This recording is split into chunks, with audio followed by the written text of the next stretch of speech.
আলুর বাজারে নৈরাজ্য, জরিমানার ভয়ে বিক্রি বন্ধ করেছে ব্যবসায়ীরা। পর্যাপ্ত মজুদ সত্ত্বেও সিন্ডিকেটের কারসাজির অভিযোগ।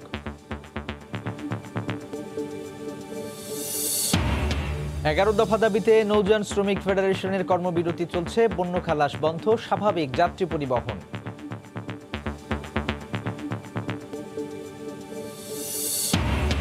রেলের গতি আনতে বহরে যুক্ত হচ্ছে ১৮০টি বগি এবং 10টি ইঞ্জিন। আনা হয়েছে দক্ষিণ কোরিয়া ও ইন্দোনেশিয়া থেকে, খরচ ১১০০ কোটি টাকা।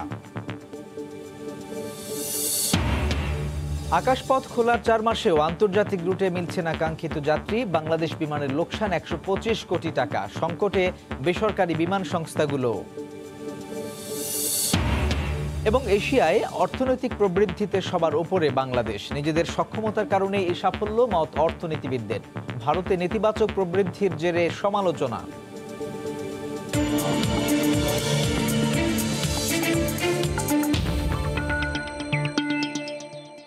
আমন্ত্রণ জানাচ্ছি দেশ ও দেশের বাইরের অর্থ বাণিজ্যের নানা খবর নিয়ে আমাদের নিয়মিত আয়োজন এই সময়ের বাণিজ্যে। আপনাদের সঙ্গে আছি আমি সাজিদ রাজু। রাজধানীর পাইকারি বাজারে নতুন করে কোনো আলুর ট্রাক আসেনি। সরবরাহ থাকলেও সরকারের দাম নির্ধারণের পর এখন তা পরিণত হয়েছে সংকটে। সরকার নির্ধারিত দামের তোয়াক্কা না করে রাজধানীর কারওয়ান বাজারে আজও কেজি প্রতি আলু বিক্রি হচ্ছে ৩৮ থেকে ৪২ টাকা দরে। অন্যান্য সময়ে আলুর স্তূপ থাকলেও আড়ত এখন প্রায় ফাঁকা। হাতে গোনা কয়েকটি দোকানে আছে কিছু আলু। আড়তদাররা বলছেন কোল্ড স্টোরেজ থেকে সরকার নির্ধারিত দামে আলু কিনতে পারেননি তারা। সরকারের পক্ষ থেকে বাজার পরিদর্শনে এসে জরিমানা করার পর থেকেই আলুর মজুদ কমিয়ে দিয়েছেন আড়তদাররা। আগাম জাতের আলু আসতে এবার কিছুটা দেরি হবে, তাই বলা যায় বছরের বাকি সময়টা কোল্ড স্টোরেজে রাখা আলু দিয়েই চাহিদা মেটাতে হবে।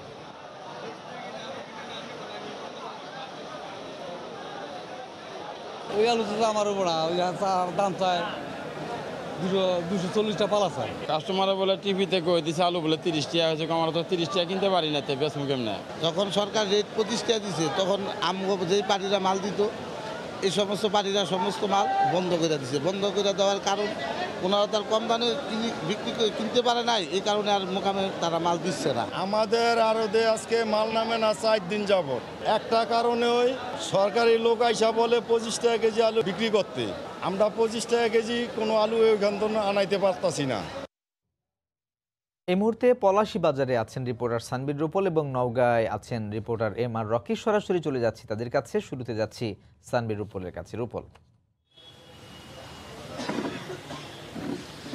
রাজু, এখন আমি পলাশীর যে কাঁচা বাজারে এসেছিলাম সেই কাঁচা বাজারের এখানে এসে আমি যখন প্রশ্ন করলাম তখন এখানকার যে খুচরা বিক্রেতারা তারা বলছেন যে তাদের বেশি দামে কিনতে হচ্ছে পাইকারি বাজার থেকে, অর্থাৎ পাইকারি বাজারে। সকালবেলা গিয়েছিলাম আমি পাইকারি বাজারের বিক্রেতারা তারা বলছেন যে আড়তে তারা পাচ্ছেন না, কোল্ড স্টোরেজে তারা সেই দামে পাচ্ছেন না।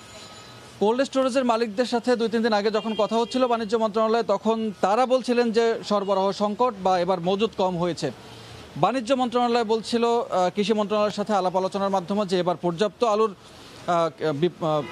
আলুর চাষাবাদ হয়েছে এবং আলুর কোনো সংকট নেই। সবশেষ আসি ক্রেতাদের কথায়। ক্রেতারা আসলে একদমই অসহায়। প্রত্যেকটি পণ্যের দামই যখন বেড়ে যায় তখন একজন আরেকজনের উপরে দোষ চাপানোর একটি প্রবণতা কিন্তু থাকে এবং সেই প্রবণতার উপরে ভর করেই এই পুরো বাজার ব্যবস্থা কিন্তু চলছে, যার সবশেষ স্তর হচ্ছে ক্রেতা। এবং সেই ক্রেতারা কিন্তু ক্ষুব্ধ প্রতিক্রিয়া ব্যক্ত করা ছাড়া আর যেমন কোনো উপায় নেই। প্রত্যেকেই কোনো না কোনোভাবে ক্রেতা, কিন্তু এই ক্রেতাদের অসহায় আত্মসমর্পণ শেষ পর্যন্ত ক্ষুব্ধ প্রতিক্রিয়া ব্যক্ত করার মধ্য দিয়েই শেষ হয়। তো সবশেষ অবস্থা হচ্ছে কি, এখানে 2-3 দিন আগে যারা আলু কিনে আনতে পেরেছিলেন তারাই 40 টাকা দরে আলু বিক্রি করছেন। তবে যারা আজকে আলু কিনতে গিয়েছিলেন নিচের কাঁচা বাজারে, যারা প্রত্যেকদিনই তাদের প্রত্যেকদিন করার চেষ্টা করেন, তারা কিন্তু আজকে আলু গিয়ে খুব একটা পাননি বলেই অনেকেই আলু বিক্রি বন্ধ করে দিয়েছেন। আবার ক্রেতাদের সাথে এক ধরনের দেন দরমার চলে, যে সরকার নির্ধারণ করা হয়েছে 30 টাকা দরে। সেই 30 টাকা দরে যখন তারা আলু বিক্রি করতে পারছেন না, তখন তাদের মধ্যে এবং ক্রেতাদের মধ্যে এক ধরনের দেন দরবার কিন্তু চলে। এবং সেই অবস্থাটি থেকে এড়ানোর জন্য বা বাজার মনিটরিংয়ের যে টিম আসে বিভিন্ন সময় ভ্রাম্যমাণ আদালতের মাধ্যমে, তারা যাতে জরিমানা করেন এবং সেই ধরনের জরিমানার ভয়ভীতির কারণে অনেকে বেচা বিক্রি বন্ধ করে দিয়েছেন। তবে এই যে অবস্থাটি, সেই অবস্থাটির মধ্য থেকে ক্রেতাদের যে অবস্থা সেটা হচ্ছে কি, এর আগে পেঁয়াজ, তার আগে চাল এবং অন্যান্য সবজি, পাশাপাশি কাঁচামরিচ, সব মিলে বাজার ব্যবস্থাকে তারা মনিটরিং, একদম শুরু থেকে শেষ পর্যন্ত যারা মনিটরিংয়ের দায়িত্বে থাকেন তারা যেন নজরদারি করেন এবং তারা যেন ক্রেতাদের স্বস্তির একটি খবর দিতে পারেন, সেরকম একটি প্রত্যাশা কিন্তু রাখছেন যারা কিনতে আসছেন বাজারে। তো আলুর পর্যাপ্ত সরবরাহ থাকুক বা যে দাম নির্ধারণ করা হোক, সব কিছু মিলে দাম স্বাভাবিক থাকুক, এইটুকুই প্রত্যাশা ক্রেতাদের। আবার তারাও প্রত্যাশা করছেন যে তারা যেন সরবরাহ ব্যবস্থা ঠিক রাখতে পারেন এবং সরকার নির্ধারিত দামে ঠিক রাখতে পারেন, সেরকম একটি ব্যবস্থা যাতে করে দেওয়া হয়। তো এখনও পর্যন্ত পলাশী বাজার থেকে আলুর সবশেষ খবর ছিল এটুকুই। আমরা চলে যাচ্ছি নওগাঁয় MR রকির কাছে, তিনি আছেন সেখানে। আসলে একটু জানিয়ে রাখি, গত 2 সপ্তাহ ধরে কিন্তু এই অস্থিরতা বিরাজ করছে এই সবজি বাজারে। তো গত 2 দিন ধরে যে সরকারিভাবে ঘোষণা দেওয়া হয়েছে 30 টাকা কেজিতে নেমে আসার যে ঘোষণা, এটা কিন্তু একেবারেই কাগজে কলমের একটা বাস্তবতা এখানে আমরা হাট বাজারগুলোতে লক্ষ্য করছি। বর্তমানে আমরা নওগাঁ সদরে রয়েছি, এখানে 50 টাকা কেজির উপরে কিন্তু এই আলু বিক্রি হচ্ছে এবং বাজারে কোনো মনিটরিং নেই। এখানে একরকম সব ধরনের সবজিতেই একটা চরম নৈরাজ্যকর অবস্থা বিরাজ করছে। সাধারণ ভোক্তারা যা বলছেন যে এই মুহূর্তে এইরকম অস্বাভাবিক দর তারা কিন্তু কোনোভাবেই মেনে নিতে পারছে না। আমি একটু যদি দেখাই, এখানে কিন্তু বাজার রয়েছে, বাজারে কিন্তু ক্রেতার উপস্থিতি কম, কিন্তু সেই তুলনায় মানুষের যে বাজার করতে আসা ক্ষোভ তা কিন্তু অত্যন্ত মানে প্রবল আমরা লক্ষ্য করছিলাম। সাধারণ মানুষের ভিতরে অস্থির এই বাজার ব্যবস্থা নিয়ে চরম ক্ষোভ প্রকাশ করছেন। তারা বলছেন যে কোনোভাবেই এই সময়টাতে এরকম আলুর দর ঊর্ধ্বমুখী, সব ক্ষেত্রেই যে এরকম পেঁয়াজ, রসুন, বেগুন, এটা কিন্তু 80 টাকার উপরে প্রত্যেকটা সবজির বাজার এখানে চড়া রয়েছে। এবং সবচেয়ে মজার বিষয় হলো সরকারি ঘোষণা দেওয়া হয়েছে, এই ঘোষণার কিন্তু ন্যূনতম কোনো প্রতিফলন কিন্তু এই বাজারগুলোতে আমরা দেখতে পাচ্ছিলাম না। যদিও বলা হচ্ছে টিসিবি পর্যায় থেকে এই বাজারে কিছু আলু সরবরাহ করবে, কিন্তু আজ পর্যন্ত আমরা এর কোনো লক্ষণ দেখতে পাইনি। জেলা প্রশাসকের সাথে কথা বলেছিলাম, তারা জানিয়েছেন আগামী 2-3 দিনের ভিতর টিসিবি পর্যায়ে 30 টাকা কেজিতে আলু তারা বিক্রি করবে, 25 টাকার মধ্যে তারা নামিয়ে নিয়ে আসার কথা বলেছে। কিন্তু বাজার পর্যায়ে সাধারণ মানুষের ভিতরে যে উত্তাপ, সাধারণ মানুষের যে আয় ব্যয়ের হিসাবের ক্ষেত্রে কিন্তু দারুণ একটা অস্বস্তি, এবং তারা যে বিষয়টা বারবার বলছেন যে সরকারের এই সময়টাতে বিশেষ করে সবজি বাজারের একটা নজরদারি থাকা দরকার, এবং সবজি বাজারের যে অস্থিরতা এটা কিন্তু সহসায় যদি না কাটানো যায় তাহলে সাধারণ মানুষের ভিতরে এই যে ক্ষোভের আবেগ তা কিন্তু আরো বেশি তাদের ভিতরে পরিলক্ষণ হচ্ছে। আয় ব্যয়ের তারা হিসাব মিলাতে পারছে না, এই জায়গাগুলো নিয়ে কিন্তু চরম একটা অস্থিরতা আমরা লক্ষ্য করছিলাম। তবে এই সময়টাতে জেলা প্রশাসনের পক্ষ থেকে মোবাইল টিমের কথা বলা হয়েছে, কিন্তু নওগাঁ জেলা প্রশাসনের পক্ষ থেকে এখন পর্যন্ত কোনো মোবাইল টিম বাজারগুলোতে আমরা লক্ষ্য করিনি। এবং বাজারের এই আলু, পটল, বেগুন, বিশেষ করে আলু গত 2 দিন ধরে 50 টাকা থেকে 45 টাকা কিছুটা এরকম উঠানামা করছে। 40 টাকার উপরে সবকিছু সবজির বাজার কিন্তু এখানে বিরাজ করছে। তো বাজার এই অস্থিরতার জন্য প্রশাসনকে নজরদারি এবং ভোক্তা পর্যায়ে বাজার মনিটরিং যে ব্যবস্থাটা এটা কিন্তু জোরদার করার দাবি জানিয়ে আসছে এখানকার যারা ক্রেতা রয়েছেন। আরেকটি বিষয় জানিয়ে রাখি, গত কদিন ধরেই কিন্তু এই অস্থিরতা বাজারের জন্য সাধারণ ক্রেতাদের ভিতরে যে আবেগ তা কিন্তু সহনীয় করার জন্য আকুল আবেদন জানিয়েছে প্রশাসনের কাছে। তো এই ছিল আমার কাছে নওগাঁর সবজি বাজারের খবর। নওগাঁ ও ঢাকার আলুর বাজারের খবর জানাচ্ছিলেন আমাদের 2 সহকর্মী MR রকি ও সানবীর রূপল। খোরাকি ভাতা সহ 11 দফা দাবিতে দেশব্যাপী নৌযান ও লাইটার শ্রমিকদের কর্মবিরতিতে অচল হয়ে পড়েছে নৌবন্দরগুলো। রাত 12টা থেকে শুরু হওয়া এই কর্মবিরতির পক্ষে সমর্থন জানিয়ে বন্ধ রয়েছে কার্গো জাহাজের পণ্য খালাস। এতে জাহাজ জটে চরম অর্থনৈতিক ক্ষতির আশঙ্কা করছেন আমদানিকারকরা। ব্যুরো প্রতিবেদক ও জেলা প্রতিনিধিদের পাঠানো তথ্য ও ছবিতে ডেস্ক রিপোর্ট। কর্ণফুলী 16টি ঘাটে ঠাঁই দাঁড়িয়ে আছে কয়েকশো লাইটারের জাহাজ। নৌ শ্রমিকদের অনির্দিষ্টকালের ধর্মঘটে চট্টগ্রাম বন্দরে পণ্য খালাস বন্ধ থাকায় সৃষ্টি হয়েছে অচল অবস্থা। এতে জাহাজ জট সৃষ্টির আশঙ্কা করছেন আমদানিকারকরা। দাবি না মানা পর্যন্ত কাজে যোগ না দেওয়ার অবস্থানে অনড় শ্রমিকরা। সেগুলো হচ্ছে অমীমাংসিত দাবি। আমরা এর আগেও অনেকবার এই দাবিগুলো আমরা উত্থাপন করছি। তো আমাদের এই দাবিগুলো কিন্তু মালিক পক্ষ সরবরাহ পক্ষ মেনে নেয় নাই। এখন পিছনে হটার আর কোনো উপায় নেই। বাধ্যই আমরা কর্মবিরতি অংশগ্রহণ করতেছি। যতক্ষণ পর্যন্ত দাবি আদায় না হবে ততক্ষণ পর্যন্ত এই কর্মবিরতি চলবে। কর্মবিরতির পক্ষে সমর্থন জানিয়ে বাগেরহাটের পশুর নদী ও মোংলা নদীতে অবস্থান নিয়েছে কয়েকশো কার্গো জাহাজ। এতে বন্দরের বহিনোঙ্গরে থাকা সার, ক্লিংকর ও কয়লা সহ 15টি বাণিজ্যিক পণ্য বোঝাই জাহাজের পণ্য খালাস বন্ধ হয়ে যায়। নৌ সেক্টরে যে হয়রানি হচ্ছে আমরা চাঁদাবাজি, এর পরিপ্রেক্ষিতে আমাদের আজকের এই কর্মবিরতি।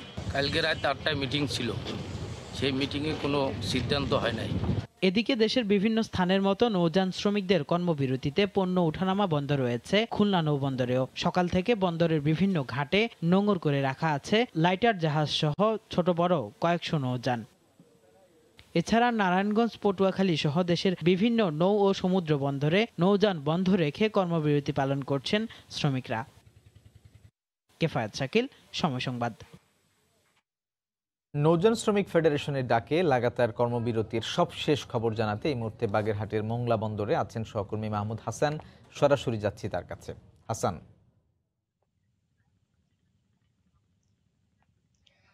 রাজু, সারা দেশের ন্যায় মোংলা বন্দরও লাইটার শ্রমিক এবং নৌযান শ্রমিকেরা ধর্মঘট শুরু করেছে আজকের রাত 12টা 1 মিনিট থেকে। তাহলে এই লাইটার শ্রমিক এবং নৌযান শ্রমিকেরা যে ধর্মঘট পালন করতেছে, তারা 15 দফা দাবি এবং 11 দফা দাবি নিয়ে তারা এই নৌযান ধর্মঘট শুরু। এখানকার নেতৃবৃন্দ বলছে যে তারা যে আন্দোলন নিয়ে, যে দাবি নিয়ে তারা এই নৌযান কর্মবিরতি তারা যে শুরু করেছিল এবং তারা যে শুরু করেছে তাদের একটা যৌক্তিকতা আছে।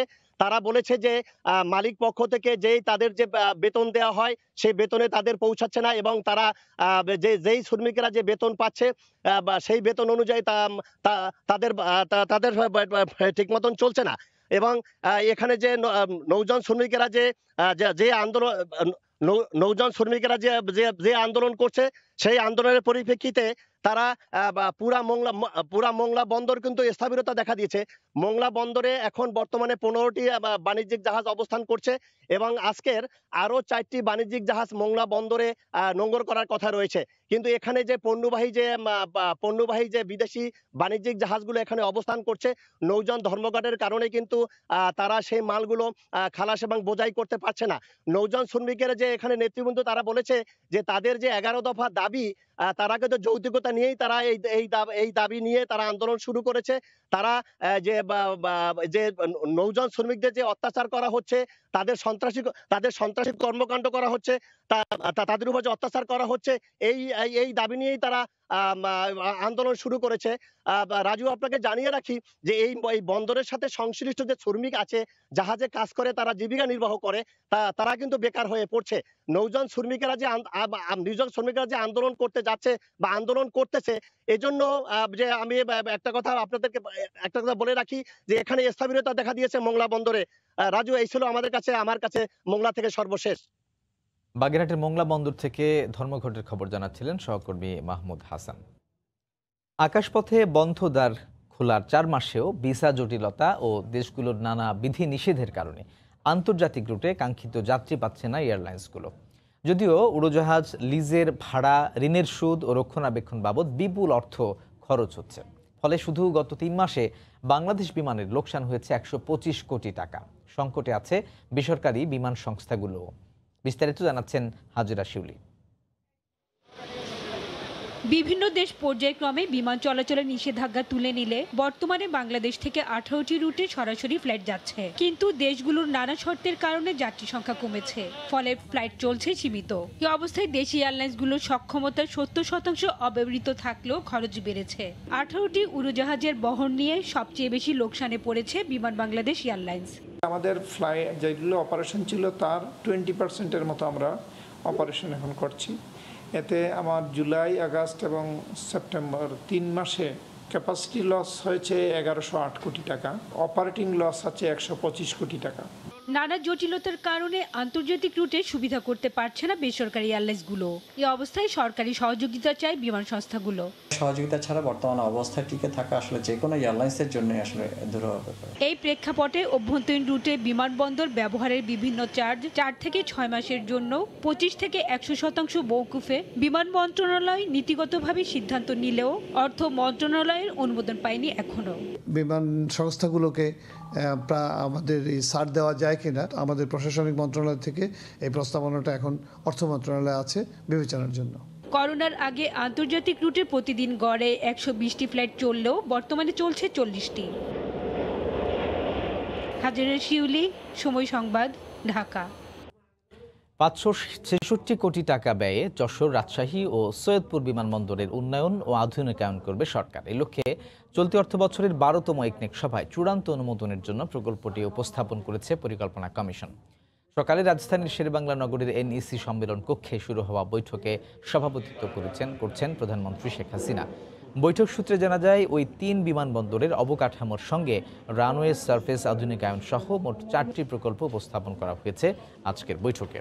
এর মধ্যে প্রায় 1,500 কোটি টাকা ব্যয়ে মাদারীপুর, রাজবাড়ী ও শরীয়তপুর জেলার গ্রামীণ অবকাঠামো উন্নয়ন ও 250 কোটি টাকা ব্যয়ে দিনাজপুর ও জয়পুরহাট জেলার সেচ সম্প্রসারণে আনা হয়েছে 2টি প্রকল্প।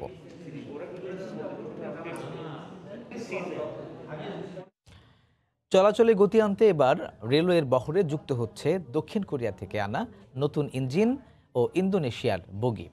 প্রায় 1100 কোটি টাকা ব্যয়ে 180টি বগি এবং 10টি ইঞ্জিন ইতিমধ্যে দেশে এসে পৌঁছেছে। বিভিন্ন রুটে চলাচলরত আন্তনগর ও অভিজাত ট্রেনগুলোতে সংযোজন করা হবে এসব ইঞ্জিন ও বগি। শাখাউত ত্রিপুর ক্যামেরায় বিস্তারিত জানাচ্ছেন কমল দেব। চট্টগ্রাম বন্দর দিয়ে ইন্দোনেশিয়া ও দক্ষিণ কোরিয়া থেকে আমদানি করা রেলের বগি ও ইঞ্জিনগুলো দ্রুত নেওয়া হয় পাহাড়তলী ওয়ার্কশপে।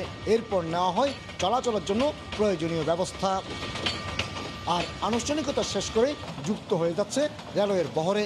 ইতিমধ্যে পূর্বাঞ্চলের 5টি এবং পশ্চিমাঞ্চলের 3টি আন্তনগর ট্রেনে সংযোজন করা হয়েছে নতুন বগি।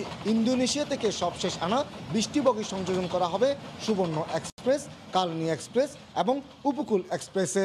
এই কোচগুলি দিয়ে আমরা আমাদের বিদ্যমান যে পুরাতন র্যাক দিয়ে যে ট্রেনগুলি চলছে সেইগুলি পরিবর্তন করব। প্রতিস্থাপন ইতিমধ্যে শুরু হয়েছে, আরও 3-4টি ট্রেন প্রতিস্থাপনের প্রক্রিয়ার মধ্যে রয়েছে। দীর্ঘদিন ধরে নতুন ইঞ্জিন যুক্ত হয়নি রেলওয়ের বহরে। এতে ইঞ্জিন সংকটের মুখে রেলের সময়সূচিতে প্রচণ্ড ব্যাঘাত ঘটে। এই অবস্থায় দক্ষিণ কোরিয়া থেকে আনা 10টি ইঞ্জিনে আশার আলো দেখছেন পূর্বাঞ্চলের এই শীর্ষ কর্মকর্তা। যাত্রীদেরকে আমরা যে বর্তমানে যে সেবা দিচ্ছি এটা আরও ভালোভাবে ট্রেনগুলো রাইট টাইম চালাতে পারবো, সঠিকভাবে ট্রেনগুলো চালানো যাবে। বর্তমানে যে ট্রেনগুলো চলতেছে সেগুলো ওর যে কার্যক্রমগুলো সেগুলো আরও সুন্দরভাবে নিতে পারবো। রেলের কর্মকর্তারা জানান, বিদ্যমান সংকট কাটাতে সরকার 800 কোটি টাকা মূল্যের 200টি বগি এবং 300 কোটি টাকার 10টি ইঞ্জিন কিনেছে। কয়েকদিনের মধ্যে চট্টগ্রাম বন্দরে আসবে আরও নতুন 20টি বগি। একসময় নানা অনিয়ম এবং অব্যবস্থাপনায় মুখ থুবড়ে পড়া রেলকে চলাচলের উপযোগী করে তোলা হচ্ছে। ট্রেনে তোলা হয়েছে ট্র্যাকে। এবার ট্রেন চলাচলে গতি আনার জন্য সংগ্রহ করা হয়েছে লোকোমোটিভ এবং বগি, যেগুলো আগামী কয়েকদিনের মধ্যেই চলতে শুরু করবে। চট্টগ্রামের পাহাড়তলী ওয়ার্কশপ থেকে কমল দে, সময় সংবাদ। এই মুহূর্তে চট্টগ্রাম রেলওয়ে এলাকায় রয়েছেন রিপোর্টার কমল দে। সরাসরি যাচ্ছি তার কাছে। কমল। ধন্যবাদ রাজু। এক সময় রেল সম্পর্কে বলা হতো 9টার গাড়ি কয়টায় ছাড়ে, সেই অপবাদ কিন্তু রেল গুছিয়ে এসেছে। এখন তারা গতি আনার চেষ্টা করছে। সেই গতি আনার জন্য প্রায় 1100 কোটি টাকা খরচ করে ইন্দোনেশিয়া থেকে সংগ্রহ করা হচ্ছে 200 কোচ বা বগি, এবং দক্ষিণ কোরিয়া থেকে নিয়ে আসা হয়েছে উন্নত মানের এবং উচ্চ ক্ষমতা সম্পন্ন 10টি ইঞ্জিন। ইতিমধ্যে জানেন রেলে কিন্তু তার চলাচল স্বাভাবিক রেখেছিল, কিন্তু যেহেতু ইঞ্জিন সংকটের কারণে তাদের সেই সঠিক সময় রেল চলাচল করা অনেকটা দূর হচ্ছিল, সেটি সংকট কাটাতে প্রায় 300 কোটি টাকা দিয়ে ইতিমধ্যে কিন্তু 10টি ইঞ্জিন নিয়ে আসা হয়েছে চট্টগ্রামে এবং পাহাড়তলী ওয়ার্কশপে রেখে সেগুলো যে প্রাথমিক যে প্রক্রিয়া সেটি সম্পূর্ণ করা হচ্ছে এবং কমিশনিং শেষে সেটি কিন্তু তারা ট্র্যাকে তুলে দেবে, অর্থাৎ রেল চলাচলে তারা গতি নিয়ে আসবে। এবং অপরদিকে বলে বিভিন্ন সময় বিভিন্ন জায়গা থেকে কিন্তু বগি আনা হয়েছিল, সেটি নিয়ে আনা প্রশ্ন ছিল। সর্বশেষ এখন তারা বগি এনেছে ইন্দোনেশিয়ার বগি উন্নত মানের, এমনটি জনশ্রুতি রয়েছে। এরই প্রেক্ষিতে কিন্তু প্রায় 800 কোটি টাকা খরচ করে প্রায় 200 বগি আনা হয়েছে ইন্দোনেশিয়া থেকে। সর্বশেষ যে বগি 20টি বগি চট্টগ্রাম বন্দর হয়ে এখন পাহাড়তলী ওয়ার্কশপে রয়েছে, সে বগিগুলি মূলত ঢাকা চট্টগ্রাম রুটের সুবর্ণা এক্সপ্রেস, ঢাকা সিলেট রুটের কালনী এক্সপ্রেস এবং ঢাকা নোয়াখালী রুটের উপকূল এক্সপ্রেস, এই 3টি কিন্তু ট্রেনে সংযুক্ত করা হবে। এর আগে কিন্তু পশ্চিমাঞ্চলের 3টি এবং পূর্বাঞ্চলের 5টি, মোট 8টি ট্রেনে কিন্তু এই নতুন বগি সংযোজন করা হয়েছে এবং আরও 20টি বগি নিয়ে একটি জাহাজ এখন চট্টগ্রাম বন্দরমুখী রয়েছে। কয়েকদিনের মধ্যে এটি চট্টগ্রাম বন্দরে এসে পৌঁছাবে এবং বগিগুলো আবার খালাস করে যথাযথ প্রক্রিয়ায় পাহাড়তলী ওয়ার্কশপে নিয়ে যাবে এবং সেগুলো অন্যান্য বগিতে সংযুক্ত করা হবে, এমনটি জানিয়েছেন পূর্বাঞ্চলের মহাব্যবস্থাপক সর্দার শাহাদাত আলী। তার সাথে আমরা কথা বলেছিলেন, তিনি বলেছেন যখন নতুন বগিগুলো এই রেলের বহরে যুক্ত হবে, যে পুরনো বগিগুলি রয়েছে সেগুলো তারা পাহাড়তলী ওয়ার্কশপে নিয়ে সেগুলো মেরামত করে আবার সেগুলো তারা ট্র্যাকে নিয়ে আসবে। অর্থাৎ একসময় যে রেলের যে গতিবিহীন ছিল, মুক্তব্রে পড়েছিল, সেই রেল আবার চলতে শুরু করেছে এবং তারা গতি আনার জন্য নানা ধরনের পদক্ষেপ নিচ্ছে, এমনটি জানিয়েছেন চিফ মেকানিক্যাল ইঞ্জিনিয়ার ফকির মোহাম্মদ মহিউদ্দিন। এই দুই কর্মকর্তা আমাদেরকে জানিয়েছেন তারা ঊর্ধ্বতন কর্মকর্তা রেল মন্ত্রণালয়ের সিদ্ধান্ত অনুযায়ী তারা রেলপথকে আরও গতিশীল করার জন্য নানা পদক্ষেপ নিচ্ছেন, এমনটি তারা বলেছেন। তো রাজু, এখন পর্যন্ত আমার কাছে ছিল রেলের গতি আনার জন্য যে 1100 কোটি টাকা খরচ করে 200 বগি এবং 10টি ইঞ্জিন আনা হচ্ছে, তার সর্বশেষ তথ্য। চট্টগ্রাম থেকে যোগ দিয়েছিলেন সহকর্মী কমল দে। দেখছেন ভোর থেকেই সরগরম হয়ে ওঠে সিরাজগঞ্জের সবচেয়ে বড় পৌর পাইকারি সবজির আড়ত। সব ধরনের সবজি সরবরাহ থাকলেও বাজারে আলু নেই। ব্যবসায়ীরা বলছেন সরকার নির্ধারিত দামে আলু বিক্রি করলে লোকসানের কারণে বন্ধ রেখেছেন বিক্রি। রিঙ্কু কুণ্ডু রিপোর্ট, ছবি তুলেছেন অমৃত সেন। ভোররাত থেকে সিরাজগঞ্জের বিভিন্ন উপজেলায় উৎপাদিত সব সবজি নিয়ে আড়তে আসতে থাকেন কৃষকেরা। ফরমালিন মুক্ত বিভিন্ন ধরনের টাটকা সবজির পসরা বসে এই আড়তে। এখান থেকে খুচরা বিক্রেতারা সবজি কিনে নিয়ে বিভিন্ন বাজারে বিক্রি করেন। দাম একটু বেশি হলেও আড়তে শীতের আগাম সবজি উঠতে শুরু করেছে। বাগুন হলো আপনার 40-42, পটল 40-42, পিঁপড়া 20-22, সিম 70-80, কপি 80-90। আবাদ কম, যার জন্য দাম বেশি। মঙ্গলবার আড়তের সব দোকান ঘুরে কোথাও আলুর দেখা মেলেনি। কারণ হিসাবে আড়তদাররা জানিয়েছেন সরকার নির্ধারিত মূল্যে আলু বিক্রি করলে লোকসানের কারণে তারা আলু বিক্রি বন্ধ রেখেছেন। আলুর রেট দিছে সরকার হলো 25 টাকা কেজি, আমাদের কেন 38 টাকা কেজি। আমরা 38 টাকা কিনে তো 25 টাকা বিক্রি করতে পারবো না। আলুটা তো সরকারের দেখা উচিত, এটা মনিটরিং করা উচিত। প্রতিদিন এই আড়তে মোট 100টি দোকানে প্রায় 40 থেকে 50 লাখ টাকার সবজি কেনা বেচা হয়। রিঙ্কু কুণ্ডু, সময় সংবাদ, সিরাজগঞ্জ। চট্টগ্রামের সন্দ্বীপে ডুবন্ত জাহাজ থেকে 14 নাবিককে উদ্ধার করে প্রাথমিক চিকিৎসার জন্য পতেঙ্গায় নিয়ে এসেছে কোস্টগার্ড। এই মুহূর্তে সেখানে আছেন রিপোর্টার শফিকুল আলম। বিস্তারিত জানতে সরাসরি চলে যাচ্ছি তার কাছে। শফিক,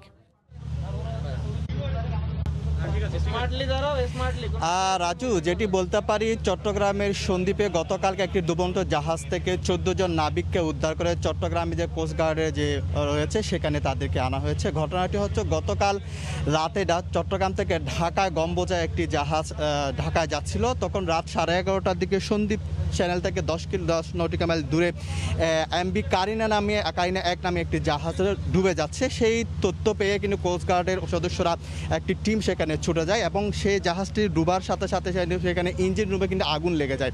পরবর্তী কোস্টগার্ডের সদস্যরা সেটি বুঝতে পেরে, টিম সদস্য বুঝতে পেরে তাদেরকে উদ্ধার করতে। আপনি দেখতে পাচ্ছেন যে এখানে 14 জনের বেশি নাবিক রয়েছে, যাদেরকে উদ্ধার করে গতকালকে চট্টগ্রামের এই যে আজকে এখানে আনা হয়েছে, যে পতেঙ্গা কোস্টগার্ডের যে অফিস রয়েছে সেখানে এদেরকে আনা হয়েছে এবং তাদেরকে প্রাথমিকভাবে তাদেরকে চিকিৎসা দেওয়া হয়েছে এবং চিকিৎসা দেওয়ার পরেও কিন্তু তাদেরকে পরবর্তীতে কিন্তু যে সংশ্লিষ্ট প্রতিষ্ঠানের কাছে তাদেরকে হস্তান্তর করা হবে। কিছুক্ষণ আগে কিন্তু আমরা দেখেছি এই শ্যামল বাংলার এই জাহাজটি তাদেরকে বহন করে নিয়ে আসছে এবং তাদেরকে মূল ঘটনাটি ঘটেছিল কিন্তু গতকালকে, এবং কিছুক্ষণ পরে কিন্তু যারা সাংবাদিকরা এসেছেন তাদের সাথে সেই বিষয়টি তথ্য কি জানাবেন কোস্টগার্ডের যে ঊর্ধ্বতন কর্মকর্তা তারা রয়েছেন।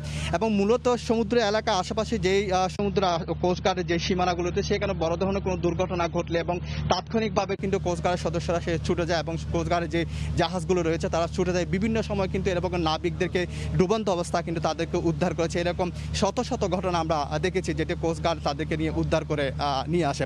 আজকেও কিন্তু গতকাল রাতেও কিন্তু সেরকম একটি ঘটনা ঘটতে যাচ্ছিল সন্দ্বীপ চ্যানেলে এবং সেই জাহাজটি ডুবে যাওয়ার পরই কিন্তু সেখানে আগুন লেগে যায় এবং এই 14 জন নাবিককে উদ্ধার করে তারা আজকে এখানে নিয়ে আসে। কিছুক্ষণ পরে কিন্তু সংবাদ সম্মেলন হবে, তাদের বিষয়ে তথ্য জানাবে। তো এই ছিল আমার কাছে সর্বশেষ তথ্য। রাজু। চট্টগ্রামের সন্দ্বীপে ডুবন্ত জাহাজ থেকে 14 নাবিককে উদ্ধার করে প্রাথমিক চিকিৎসার জন্য পতেঙ্গায় নিয়ে আসা হয়েছে। সেখান থেকে জানাচ্ছিলেন সহকর্মী শফিকুল আলম। তৃতীয়বারের মতো সেলার সামিট আয়োজন করেছে দেশের বৃহত্তম অনলাইন মার্কেটপ্লেস ও আলিবাবা গ্রুপের অঙ্গ সংগঠন দারাজ বাংলাদেশ। করোনার কারণে স্বাস্থ্য ঝুঁকি মাথায় নিয়ে অনলাইনে ইভেন্ট আয়োজন করে প্রতিষ্ঠানটি, যেখানে আসন্ন মেগা ইভেন্ট 1111 অ্যাপের নতুন ফিচারের ব্যবহার ও ব্যবসা বৃদ্ধির কৌশল নিয়ে কর্মীদের সঙ্গে মতবিনিময় করে দারাজ। অনুষ্ঠানের প্রধান অতিথি ছিলেন দারাজ বাংলাদেশ লিমিটেডের ব্যবস্থাপনা পরিচালক সৈয়দ মোস্তাহিদুল হক। ভারতের মাথাপিছু জিডিপি কমার পূর্বাভাসে মোদী সরকারের তীব্র সমালোচনা করেছেন বিরোধী নেতা রাহুল গান্ধী। এশিয়া মহাদেশের 11টি দেশের মধ্যে প্রবৃদ্ধির দিক দিয়ে সবার উপরে অবস্থান করছে বাংলাদেশ। সেই তথ্য নিয়েই মোদী সরকারকে খোঁচাও মারেন রাহুল। তবে বিশ্লেষকরা বলছেন, শ্রমশক্তি ও রপ্তানিকে গুরুত্ব দেওয়ায় বাংলাদেশ ভারতকে পেছনে ফেলবে, এটা আগে থেকেই অবধারিত ছিল। আন্তর্জাতিক মুদ্রা তহবিল বা IMF-এর তথ্য মতে চলতি বছর মাথাপিছু মোট দেশীয় পণ্য উৎপাদনে বাংলাদেশ থেকেও পিছিয়ে রয়েছে ভারত। পূর্বাভাস অনুযায়ী 2020 সালে বাংলাদেশের জিডিপি বৃদ্ধি পাবে 3.8%। অপরদিকে ভারতের জিডিপি 10.3% কমবে। IMF ওয়ার্ল্ড মিটার ও অর্থ মন্ত্রণালয়ের সাবেক প্রধান উপদেষ্টা কৌশিক বসুর সূত্রকে উদ্ধৃত করে সোমবার এক টুইট বার্তায় প্রধানমন্ত্রী নরেন্দ্র মোদী সরকারের সমালোচনা করেন ভারতীয় কংগ্রেসের এমপি ও বিরোধী নেতা রাহুল গান্ধী।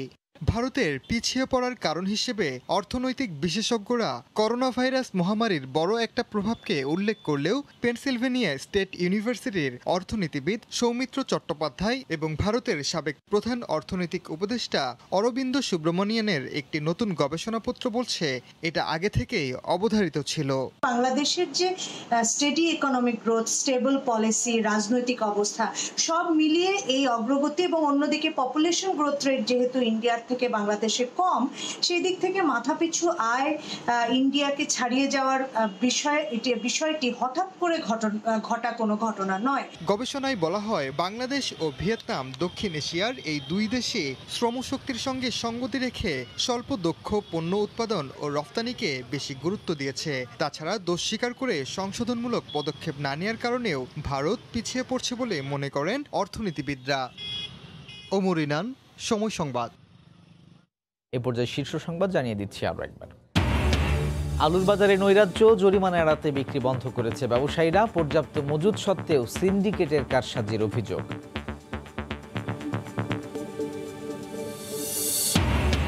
11 দফা দাবিতে নৌযান শ্রমিক ফেডারেশনের কর্মবিরতি চলছে। পণ্য খালাস বন্ধ, স্বাভাবিক যাত্রী পরিবহন।